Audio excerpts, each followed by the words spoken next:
Hello, thanks for tuning in. My name is Stuart. I This is my channel, The Unrepentant Atheist, and this is my regular slot, 11 p.m. usually on Monday evening, 11 p.m. 2300 hours GMT UK time.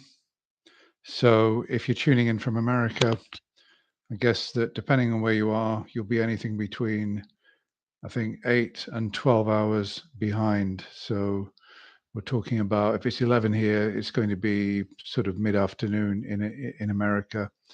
And if you're watching in, I don't know, Australia, then it's going to be like 5 o'clock in the morning. So, okay. So tonight I'm going to be discussing or reviewing some of the calls from the episode of The Line. We had Matt Dillahunty and Apologia. Some of the calls, I've not actually watched all of them, but I watched some of them and I've made a few notes. I'm also going to be talking about various other issues. I've subtitled this video, What is a Spiritual Awakening? Because I've noticed I've been following one or two people who talk about their life circumstances and, they're kind of drifting or they're unemployed, what to do with their lives.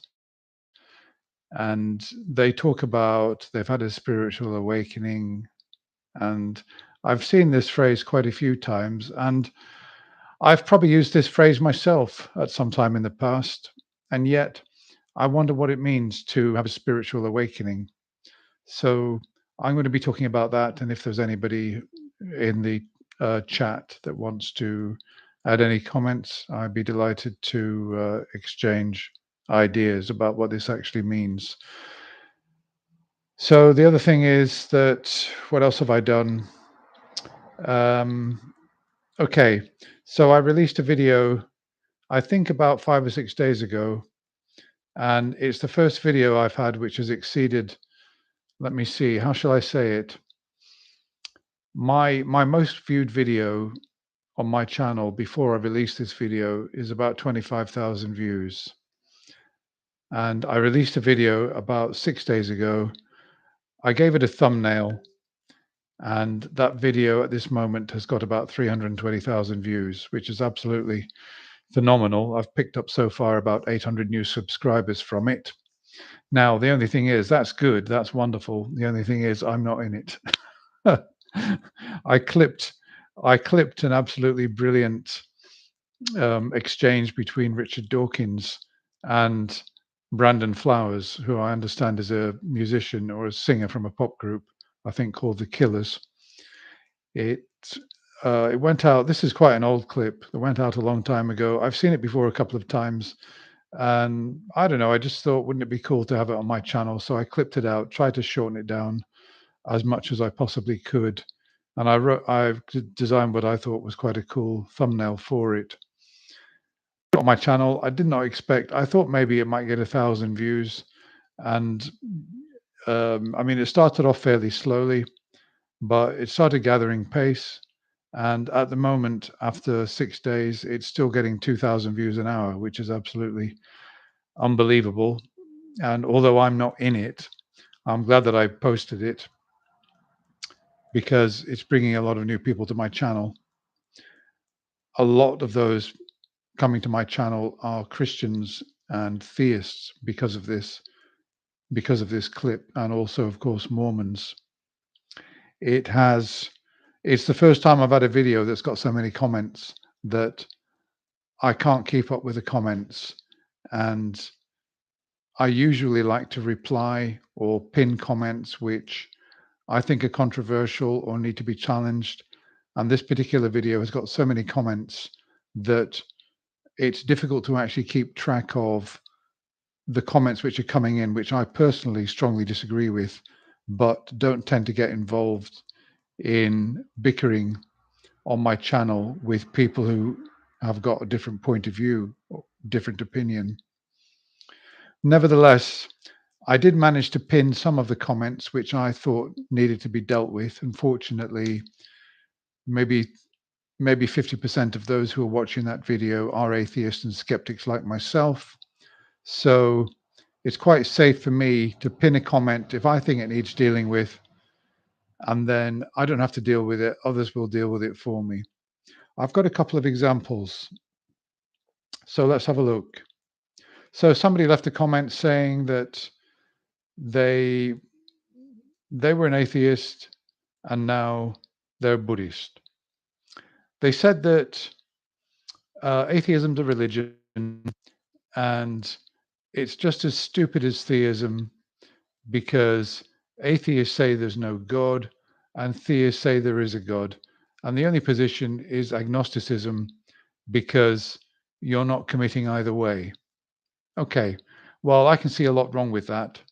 So I thought it was sufficiently arrogant and ignorant to be dealt with in uh, by pinning it, knowing full well that thousands would see that comment and many would respond. So I did indeed pin it, and it went to about 80 replies. It picked up a lot of response. Now, okay, a couple of things. First of all, atheism is not a religion. I know that a lot of theists like to say, oh, atheism's a religion. You've got your high priest, you've got Richard Dawkins, you've got Matt Dillahunty, you've got your Bible in the what else? You know, you've got your sort of moral code, your humanist manifesto, and yeah. So there's this claim that atheism's a religion. The only thing is, let's just point out a few things. I mean, I could say, all right, atheism's a religion, but take note, I don't believe in the supernatural. I don't believe that any gods exist. I don't believe there have been any miracles proven and confirmed. I don't believe in any afterlife in any way whatsoever. I don't pray to anybody. I don't have a lucky rabbit's foot or Dumbo's magic feather or anything like that. So, okay, if you want to call atheism a religion, go ahead, but take note that I don't have any of the things and I don't do any of the things that are typically associated with religions. There are no holy days in atheism. There are no church services where you stand and sing hymns to somebody like Richard Dawkins. There are no prayers.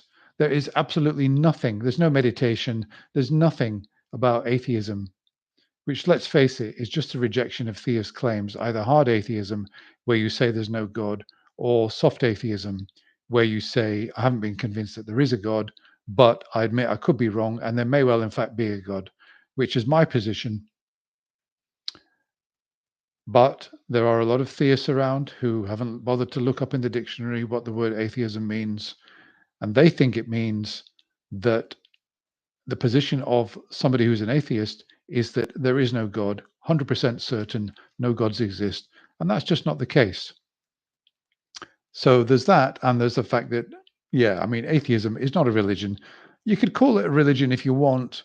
But then if you call something like atheism a religion, then really that could bring in lots of other things as well, couldn't it? It could bring in say a Loch Ness monsterism, because I don't believe that the Loch Ness monster exists. But I'm not saying there is no Loch Ness monster. I just haven't been convinced that there is a Loch Ness monster. You could call that a religion. What if people who don't believe in the Loch Ness monster established a YouTube channel and formed a community? We don't believe in the Loch Ness monster. You lot have you're just another cult. You're just another religion.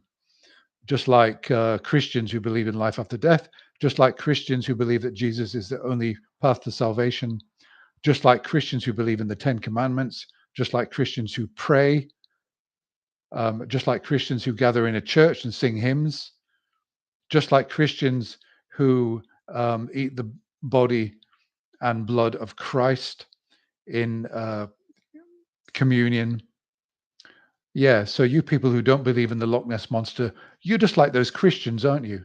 You see how utterly absurd it is. So all atheists are saying is we're not convinced that there is a God. We've got an online presence. We have got activism, but really that doesn't make us a religion. any more than, say, people who are opposed to fascism can be called a religion as well. So it is just such an ignorant and fallacious comment that I thought it had to be dealt with. So I pinned his comment, and lo and behold, dozens of skeptics responded to him, corrected him, but no, he dug his heels in, he stood his ground, and he would not budge. Absolutely nobody, whoever, not even theists would come to his defense. Somebody near the end said, "Oh, you know something, I kind of disagree with you, but I agree with a lot of what you said." Okay, he said a lot of things. Some of the things he said I agree with. That, um, well, okay, he said we can't know if there's a God or not. Well, I don't necessarily know that that's the case, but at the moment, it seems that we can't know if there is a God. Okay, so he said some things which I've got no problem with. And sorry, I think we just lost. We had a bit of a glitch there. Yeah, so he said things which I've got no problems with, but it's like the Bible.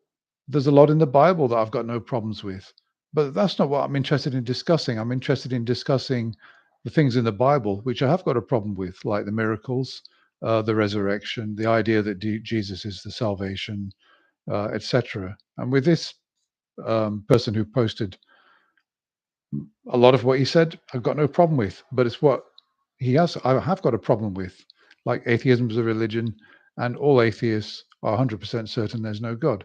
That's what I've got a problem with. And so that thread went for quite some while. And I actually said to him, I actually joined the thread, and I said to him that, look, you are wrong in what you've said. So why don't you just admit it, and I'll unpin this thread.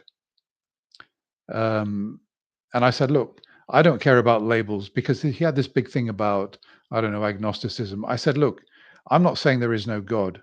I don't know if there is a God. I don't believe that there is a God. And I'm also an agnostic, but I'm also an atheist." And then he sort of spun that as, "Oh, well, you agree with me then? Then unpin this thread." I said, "No, well, you still got some claims outstanding with, like atheism's a religion. So if you could back off that, and if you admit that that's not correct, then I'll unpin the thread." But he wouldn't admit it.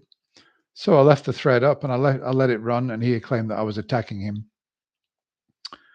And it went to, I said, "Look, if you want this, I'm not going to unpin this thread because you're wrong and you haven't acknowledged that. But you can make the thread disappear by deleting it. But understand, if you delete this entire thread, for me, that will be you admitting that you're wrong and that you're running away. You can't take the heat anymore. So if you don't want the heat, then don't come into the kitchen and put the wrong oil in the frying pan." Sorry, bad figurative language there, probably, but I think you understand what I mean. So no, he never did admit that he was wrong.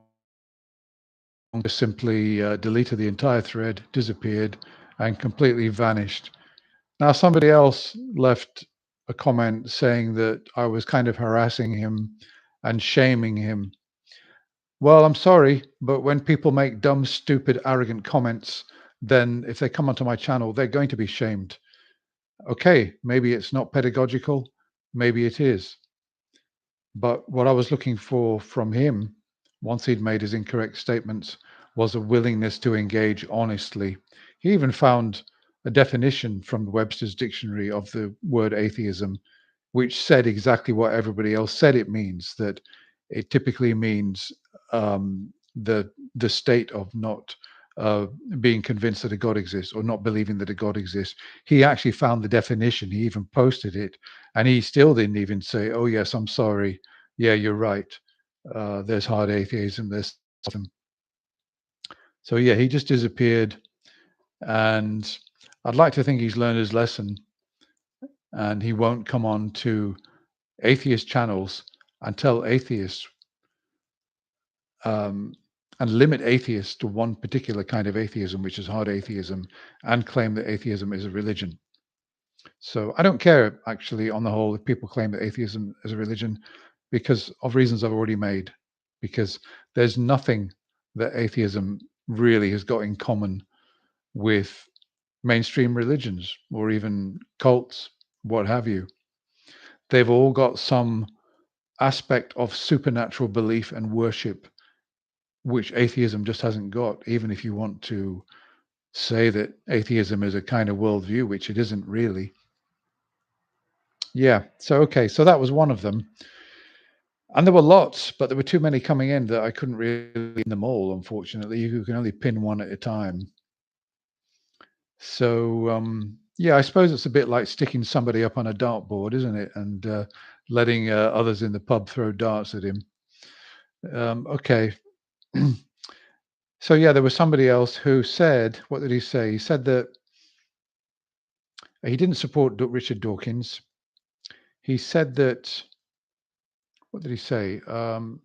Okay, yeah, he said that, I think he was the one that said, yeah, he was an atheist and he became a, yeah, no, sorry, he was the one that was an atheist, he became a Buddhist. And he claims that he's a neuroscientist. And, people always try to validate, self validate what they're saying to raise the status of their statements by claiming, for example, that the scientist, or in this case, he said, look, I'm a neuroscientist and I can tell you, I'll tell you something straight away. Neuroscientists do not waste their time on YouTube channels. They've got better things to do, honestly. So he said, yeah, I'm a neuroscientist. Um, I believe in near death experiences. It's been demonstrated. I've left my body several times. I've also cured myself of many autoimmune diseases, and I've got the MRI scans to prove it. Okay. Well, when I saw this, I couldn't resist it. So I pinned his comment. And I also went to look at his channel. Now, on his channel, he's only got about half a dozen videos. His name is Adrian Locke. He's actually got his name there, Adrian Locke. I presume it's his real name. And he's got half a dozen videos, all of which look like him just pottering around his house. I mean, it doesn't look, I mean, you wouldn't think that he was a neuroscientist I mean, there's nothing professional there whatsoever. One of the videos, he is entitled, Help Me from Losing My Home and Help Me Get the Medical Care That I Desperately Need. I thought, that doesn't sound like a neuroscientist to me. Most of the neuroscientists I know of are absolutely rolling in money. They're on like $250,000 a year minimum, and they really don't have financial problems. So I found that really strange. And in another video, he says somebody asked him about a herb that he's taking for something which he claims he cleared up some autoimmune issue. And somebody says, "What was the herb?" And the guy says, "Oh, it's called holy weed or something like that. I don't know, holy something, holy root weed or something." And he said, "Oh, but I had to use food stamps to buy it because I didn't have the amount of money necessary." I thought, this is really bizarre.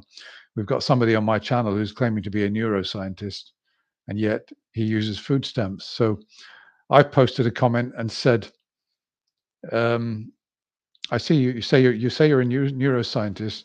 Why do you need food stamps?" So I posted that comment because I'd done my research. I looked at his channel. He never did answer that question, but other people commented on it, and I got a lot of upticks for that comment. And the whole thread went. He posted a big reply where he mentioned one or two names of real doctors. I couldn't find him anywhere. I mean, if somebody's a neuroscientist, you can usually find them on Google. I mean, it's like my own personal doctor. If I put his name into Google, he's there, and he's there in lots and lots of articles. And a neuroscientist should be there in Google, but no, this guy was absolutely nowhere. He claimed that he'd been an interpreter for the Dalai Lama, something. root llama or something like that 20 odd years ago, and that I don't know why he talked about that, but I couldn't really see any evidence that he really was a neuroscientist. But he mentioned a doctor's name and said that he was, I don't know, he'd asked this doctor to set up some kind of program. Well, I googled this doctor, and yeah, he exists. And I left a reply in the thread, and I said, okay, I found this doctor. You're right. He does work at such and such a institute. If I contact him and mention Adrian Law, he know your name because you said you've been in touch with him. Can he verify that you are who you say that you are? He never replied to that, and not only that, he deleted that comment. So, what's the motivation of people to come to the channel saying that they've self-cured using herbs and other things, 6 autoimmune diseases, including a tumor.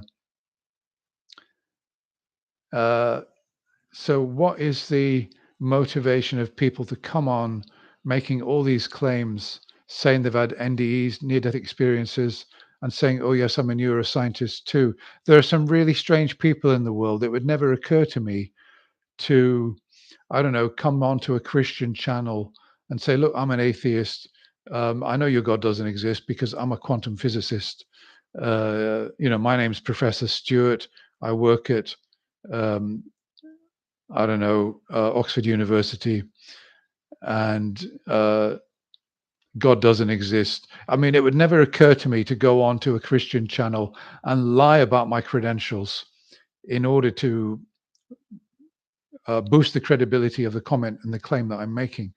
And yet, we've got people coming onto atheist channels. We've got theists coming on claiming they're agnostics, claiming that they're atheists, claiming that they're scientists, they're neuroscientists, they're quantum physicists, and they believe in God and they think that science supports this. So yeah, I find it absolutely the YouTube and the internet is just such a wacky place that people will make these claims just to for what? So they can go to bed at night feeling good that may convince some atheists that, oh well, actually, if a neuroscientist believes in NDE, near death experiences, and that there's life after death, yeah, maybe there is life after death. What's the motivation to come on and lie about your credentials? I don't know. I suppose that there are just some. It's just that people are different. People probably see it as a the ends justifying the means, or the means justifying the which way around is it? That it's okay to lie about your credentials if you can promote a cause. But most people in the thread were saying, "Come on, you're not a neuroscientist." And there was somebody claiming to be a microbiologist, molecular biologist, and he said, "Look, I'm a molecular biologist, and you don't talk like a neuroscientist at all."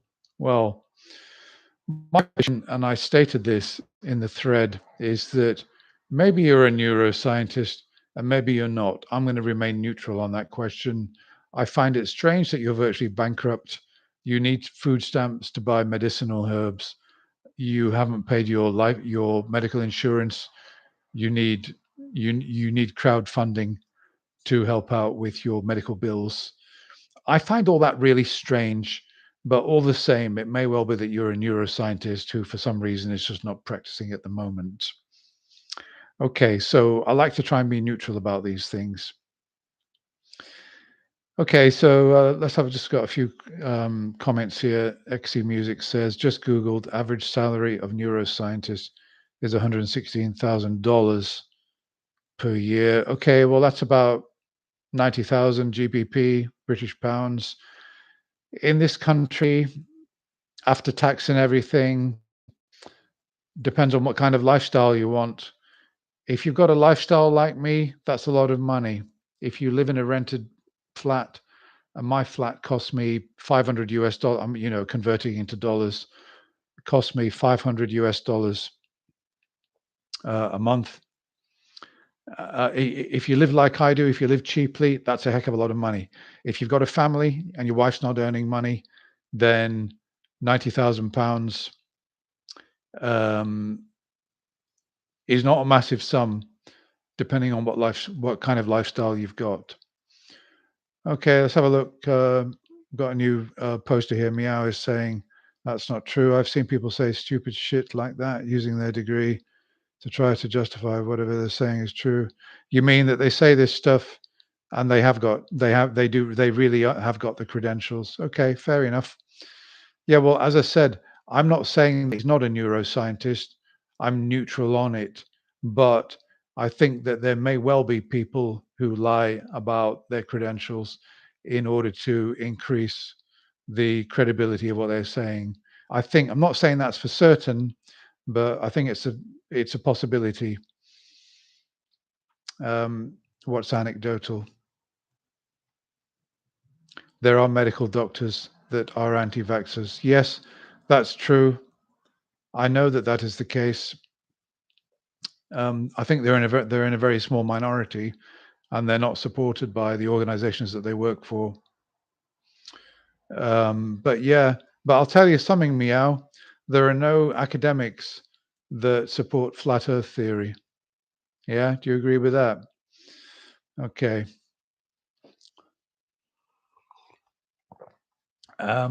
Yeah, so that thread, I think, is still going. Okay, so what else is Meow saying? In the United States, we have 83 for Truth line as well, manned by Christian pastors. They all try to justify young Earth creationism with their supposed degrees. Yeah, indeed. And uh, a lot of the papers which have been presented in support of young Earth creationism, they claim they're peer reviewed. And it turns out they're peer reviewed by publications which are run by Christian young Earth creationists. Yeah, I know. That's why when you see these claims, it's a good idea just to sort of follow them up.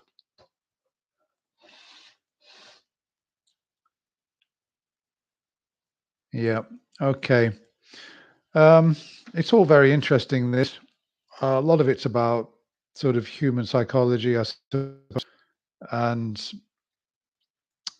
people do exaggerate. I suppose people outright lie. So yeah, people will generally say, particularly if they want to promote a point, particularly if it goes against the grain of established mainstream science, they will, if they have got any credentials, they'll want them to be known.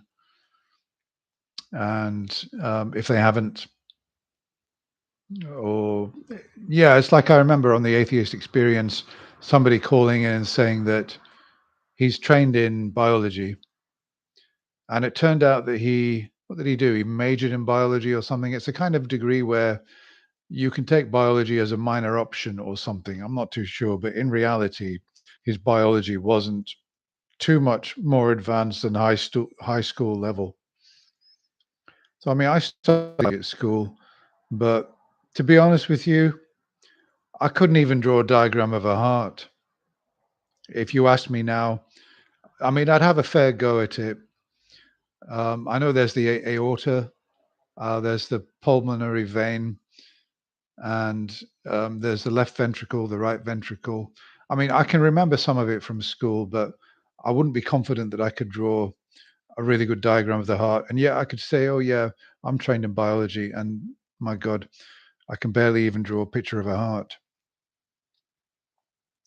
Okay. Um, Peer review is only as good as the journals that do the publishing, right? The Myers Briggs organization has its own journal to publish their pseudoscience papers. I don't know if you know about a magazine called Nexus. I see it every week when I walk into the newsagent here where I live. I want to buy a copy and make a video. It's full of pseudoscience, alternative medicine, anti-vax propaganda, and the like. Um, Near-death experience claims. and all those things. So, yeah, and unfortunately, they're very vocal on YouTube and other channels. They're very, very vocal, and they're very, very good actually at getting a lot of people to view their channels. So consequently, there are a lot of people out there who believe a lot of really strange things. And I was sitting next to a woman in a pub. I used to belong to a walking club that walk on a Sunday, get together and have a walk through the woods, and then have a drink at the pub afterwards. And a woman there who was telling me about ancient aliens, and she'd seen a program made by Egyptologists, and they now endorse the view that the pyramids were built by aliens. Now, I'm a skeptic, an atheist skeptic with a YouTube channel, sitting there listening to this. And she urged me, I said I was skeptical and I didn't really believe that aliens had built the pyramids. And I'd like to see her source. And she told me it's a program called Ancient Aliens. It's on YouTube and other channels. Sure, my connection's not very good, but I'll keep going. And so I went to investigate, found ancient aliens, I didn't find real ancient aliens, unfortunately, but I found the program and I researched on the program and who who make the program. First of all, Ancient Aliens is not endorsed by any Egyptologist. Those who made Ancient Aliens and those who are working on it are journalists. They are not academics. They're just journalists, and they've made this program. There's a lot of misinformation there. But you know something? I didn't come back to her and tell her any of these things. I let the subject drop. I never spoke to her again about ancient aliens. I never said anything about it, and she never asked me if I went and researched it. Because look, I don't want to take that away from her.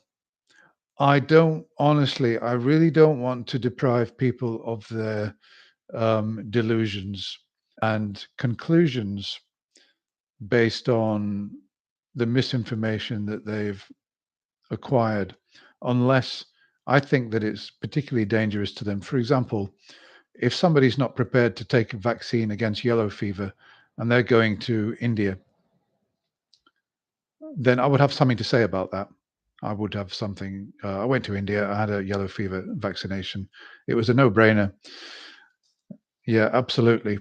Yeah, but if somebody believes that aliens made the pyramids, then I've got no problem with that. Really, it's not going to hurt anybody. I know there's a slippery slope argument, but to me, if I'm in a social environment and there's a club devoted to um,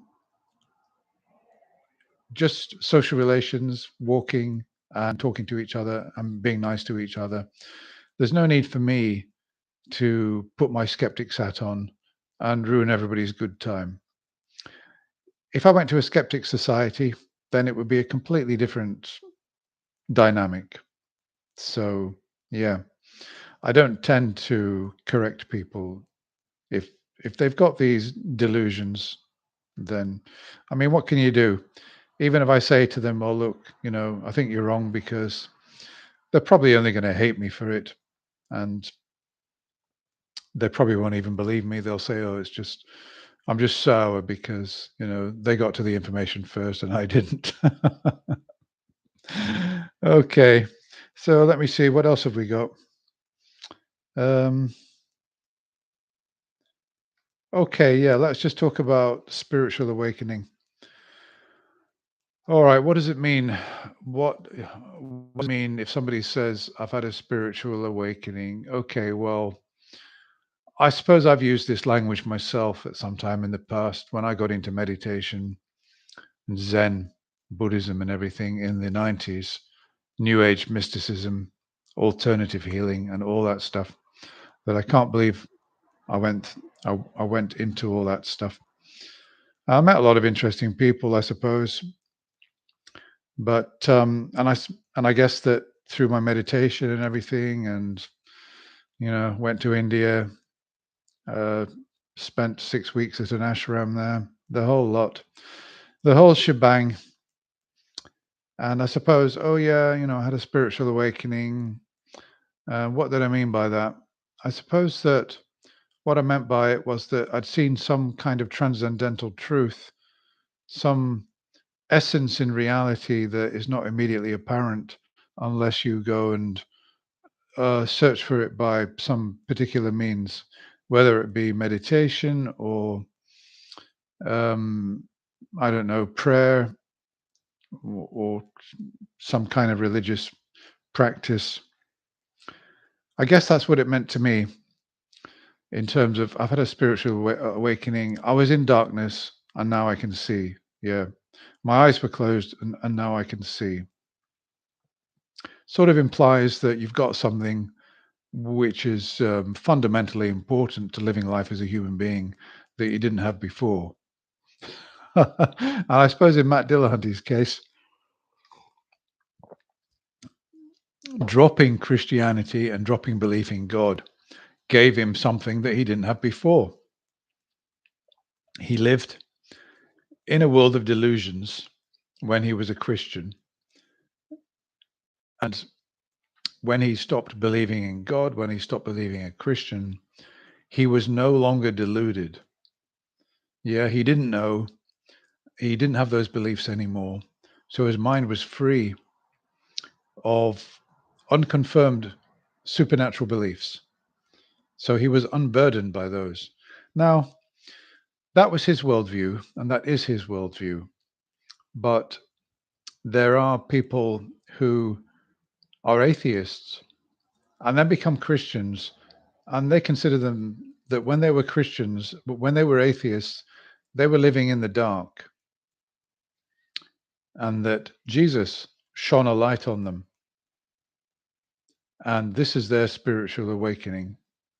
So it's bizarre, isn't it, that there are people coming out of religion saying they've had an awakening. They wouldn't call it a spiritual awakening, though. And there are those in religion from atheism claiming that they've got an awakening. Now, somebody made a video subtitled "The Truth the truth is the truth regardless of what you believe it is." Yeah, well, that's absolutely fine. I agree with that. Well, I decided to watch the video, and it was a woman who lives in Turkey. She's in her mid-30s.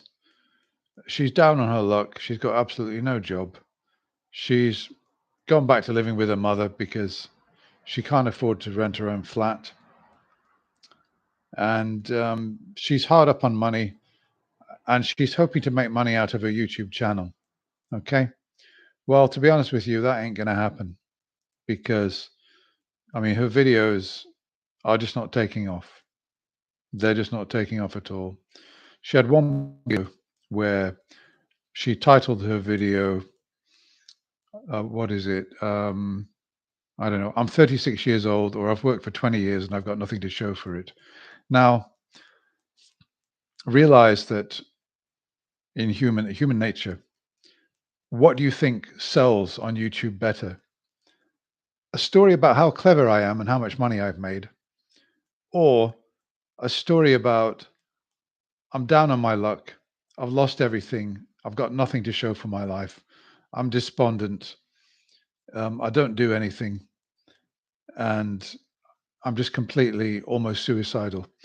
What do you think is going to get more views? A video like that, or a video claiming how clever you are and how much money you've made? People naturally gravitate towards bad luck. I mean, in terms of stories, bad luck, misfortune is kind of more interesting than success stories. Why would that be? A couple of reasons. First of all, most people in life kind of struggle a bit with money. They don't exactly sail through life the waters are choppy and rough, and they can identify with bad luck and misfortune. So you've got a big audience that can empathize with you. So she had this one video that pulled in 142,000 views or something like that, and her normal videos just score anything from 500 to 2,000 views. Okay. So she got one good video, and I think that she thought she could make a living out of YouTube. And it turns out that no, her channel's not going anywhere. And yeah, I mean, I can relate to that because, you know, I mean, I've got less than 5,000 subscribers, and I know that my channel is never going to regularly pull in a lot of views. But then again, I'm not relying on my channel to sort of make money, but she is. And, it's not going too well. But she made this video about, the truth doesn't, the truth is indifferent to what you believe. And then in her video, she made various claims. She made some claims. She claimed, for example, that God is always there. God is watching us. God's got it all planned out for you, even if you don't think he has. Okay. I thought, right, okay, that's interesting because she's saying that the truth is indifferent to what you believe, and yet she's stating her belief, and she seems to think she knows what the truth is. So I left a comment saying, well, you said that God plans it all out. Um, how does God plan it all out for children in cancer wards, for example? She came back and she said, well, she said, God is the source of all light, and the devil is the source of all evil. The darkness is the source of all evil. Yeah. And then she said that she doesn't want to discuss it, and she doesn't want these questions on her channel, that I can either accept it or just but yeah, she did not want to engage on this. So I replied and I said, that's fine. If you're telling me that you believe this, but you can't support it with anything other than that you just know, then okay, I suppose we'll have to leave it at that. So for her, because she also made a video saying that she's had a spiritual awakening. Now she was a Muslim. She wore a hijab the whole lot. And now she looks more like a Western woman, if you like.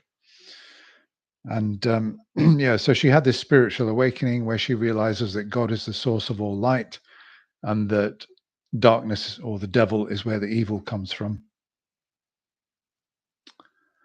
Yeah, okay. So I mean that's her spiritual awakening, but why okay, I mean good things happen, bad things happen in the world. Why do those things have to have some sort of a source? Like she says, good things come from God. God is the source of all light. Why do these things have to have a transcendental, why do they have to have a supernatural source? Why can't it be that things just happen? Why do they have to have a source? Okay, well, I suppose I've really sort of answered my question there. What is a spiritual awakening? And I suppose that whenever somebody moves from one worldview to another, in a way, that's like a spiritual awakening if it's got any kind of supernatural element to it. Yeah, and coming back to atheism and is it a religion? That's the main thing. There's nothing supernatural. There is nothing supernatural about atheism. Absolutely nothing. Or at least for me. There may be some atheists out there who've got some supernatural beliefs, like there's life after death. But that doesn't really atheism has got nothing to say about that, has it? Okay, let me just have a look at some of your comments. Um, okay.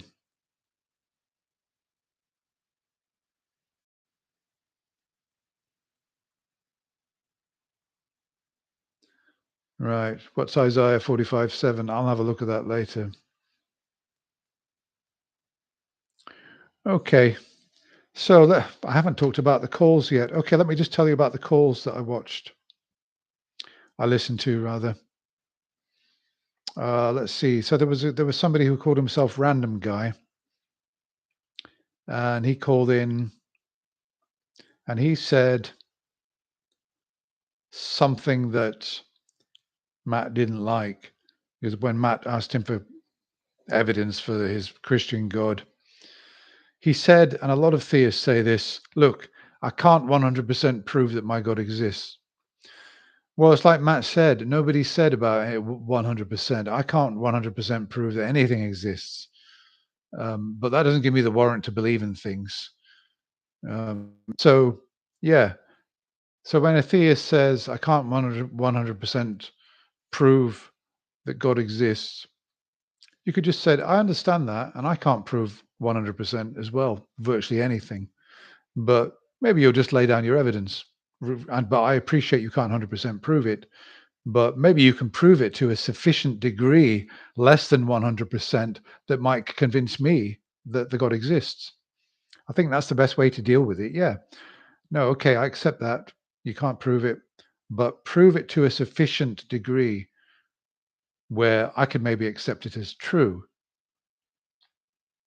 So, I mean, in the same way that, for example, what shall we say?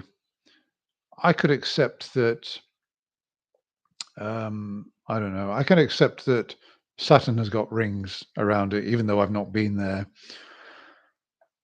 I could accept it because even though I'm not 100% certain of it, there's enough evidence to sort of get my belief over the line. And if you could do that with your God, then that's fine. Don't need 100% evidence, just enough. So yeah, there was him. He called in. There's somebody else called in. This was a funny one. He said that NASA has confirmed that Jesus died during a solar eclipse or something like that. And Matt said to him, "So, um, how do we know when Jesus died? Does anybody know exactly when Jesus died?" And well, the answer to that is no. I don't know where he got this from. I mean, NASA would certainly have nothing to say about Jesus. So that was a strange kind of call. Excuse me, it's getting late here. I'll have to end this live stream fairly soon. And then there was a woman that called in with a thought experiment. A thought experiment, I don't know if you guys heard it. You're in a remote forest and there are two boxes. One's got a Bible in it, and the other one's got a cell phone, which has got a direct connection to the emergency services. You can you can take the cell phone, but in doing so, the Bible's destroyed, and along with it, you have to admit that you don't believe in God. What would you do? Well, that's a no-brainer because, as Matt said, there's no, there's probably no Christian alive that would use the Bible to get himself out of that forest. That, if necessary, you would burn that Bible to save yourself. So, and to be fair, she realized that in the end. She hadn't really thought enough about this. That um, if a Christian denied Jesus 3 times at the cutting edge of a Muslim sword against his or her neck, nobody would blame, least of all probably Jesus Christ, that Christian for converting to Islam, if necessary, to save the life. So yeah, okay, there was that call. She went away. She had said that. Okay, sorry about that. I should have thought about it more. Yeah. Leonard called in. I think he called in from Britain. Another stupid call from Britain. He called in saying God is light, and Matt said, "Okay, if you say God's light, is God everywhere? Yes, God is everywhere. Yeah, but light isn't everywhere. And if you're saying that God is light, then in the darkness, how could God be there if God is light? Because there's no light there." So, oh yeah, and when Matt said, "Why do you say God is light or God is everywhere?" And he said so because it said it's in the Bible, because that's what it says in the Bible. And whenever Matt asked a question, "How do you know this?" he just repeated, "Because it says that in the Bible." And in the end, Matt said, "Look, I can't have a conversation with you if you're just going to justify everything you say with it's in the Bible." Oh yeah, and Matt asked him, "Is it raining outside now where you are?" And he replied, "It's nighttime." So yeah, Matt asked him one question. He gave it, but he answered another question. Maybe he meant by that that it's dark outside and he can't see the rain. Well, even if it's dark outside, if it's raining, the rain will usually land on the window, or if there's a street light outside. Yeah. So, oh, excuse me, this is terrible. I'm going to have to sign off in a moment. Um, okay, so let's see. Are there any other calls I can comment on? No. Um, I made another video. I did two more videos that didn't have me in them. Let me just read your comments about that. Um, Ravron Solar says, it says God created good, evil, darkness, and light. Yeah. Yeah, that lady on the YouTube channel, I don't think she subscribes to the God of classical theism. She believes in reincarnation. I think she's just sort of made up her own God. Okay, Dee Kaiser says, I saw the page on NASA that mentioned it, but they did clarify that it was just based on the fiction in the Bible or something like that.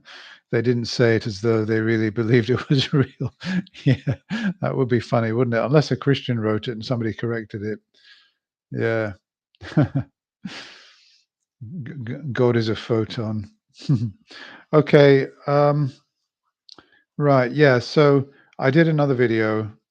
This was a former Jehovah's Witness. I saw a headline. I saw a title for a video saying XJW says she's never been happier or something like that. I thought, oh, that'd be interesting. But no, she hadn't deconverted from being a Jehovah's Witness to atheism. No, she'd gone from one religion into another. She was a member of Kingdom Hall, the Jehovah's Witnesses, and she she became a Christian.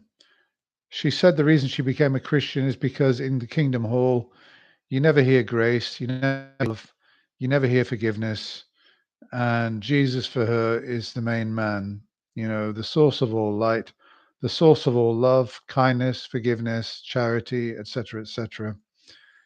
And she said that with her, the big thing in her life is love. She said she loves everybody. She loves her enemies. She will even love people who hate her, but she won't necessarily spend time with them. So just because she loves somebody, it doesn't mean she wants to spend time with somebody. I found that really strange because in my life, it goes it goes without saying that if I love somebody, the people in my life that I love, I also want to spend time with them. Yeah, my family, I don't know, my partner, my brother, yeah, I mean, my son, my sister, all those people are my best friend. Certain other people in my life that I know, these are the people that I'm closest to. I suppose I kind of love them. And because I love them, I sort of want to spend time with them. So to say that there are people that she loves that she doesn't want to spend time with, I found that kind of, I don't know, difficult to sort of reconcile with what I understand as the meaning for the word love. Seems to me that the Christians pay lip service to loving people while really maybe hating them. I know there's this saying that there's no hate like Christian love. And when she was saying, look, you Jehovah's Witnesses, I love you, but I don't want to spend time with you. Yeah, but I love you, but I don't want to spend time with you. No, I wouldn't do that. It doesn't sound to me like a loving statement. She's just saying the words. It's the Christian mantra, this thing about love, loving everybody. I don't love everybody. There are people that I absolutely despise in this world. And there are people in this world that I actually wish bad things would happen to them because of what they've done. I mean, I don't actively go around thinking, "Oh God, I wish that person would trip over and fall down a hole or something like that." No, I'm not going around. I'm not letting it sour my life. But when I think about, oh yeah, this person and that person, yeah, it would be nice if one day, instead of all good, it seems good people get cancer. Um, some of those bastards out there, they never seem to get cancer and die. Yeah, so no, I don't believe in universal love. I think that's nonsense. My basic position on people is this: I wish all people well unless they give me a reason for me not to wish them well.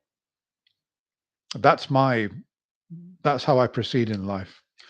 As long as people don't give me a reason to think negatively about them, I wish them well. That's it. It's as simple as that. Okay. Who else called in? Yeah, Kumar called in last week actually. Kumar. Sound like he's Indian. I think he's called in before under different names. And he called in saying he's very skeptical.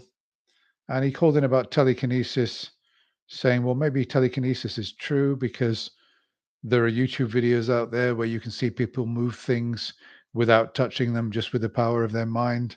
Now, I can't believe that there are people out there who are so gullible that they'll watch a YouTube video and come away believing in telekinesis. It's absolutely unbelievable. And the host did point this out to him. And yeah, but I think he's called in before.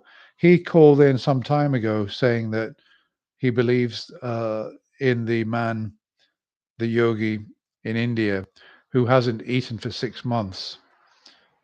And when Matt said to him, "How do you know that? Do you spend all that time with him?" He said, "No, but you've got to give him the benefit of the doubt." That was funny. I feel like saying to him, "Well, I can turn 1 rupee into 10 billion rupees. Will you give me the benefit of the doubt and give me your money?" Well, actually, no, not 1 rupee. It wouldn't be worth it for that.